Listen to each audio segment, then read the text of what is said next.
En la parte de la auscultación, inicio en la región laringotraqueal evaluando los sonidos respiratorios centrales y comparando de un lado hacia el otro. Posteriormente realizo una auscultación en la región torácica anterior de forma bilateral para poder valorar los diferentes puntos, desde arriba hacia abajo.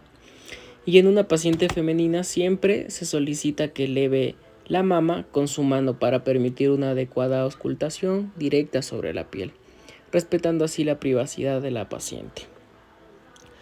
A continuación, procedo igual con la auscultación en la región posterior, colocando el estetoscopio directamente sobre la piel y comparando ambos hemitórax de manera bilateral. Durante todo este procedimiento indico al paciente que respire de una manera como que quisiera empañar un vidrio y en esta parte podemos evaluar ruidos respiratorios normales o la posible presencia de ruidos agregados.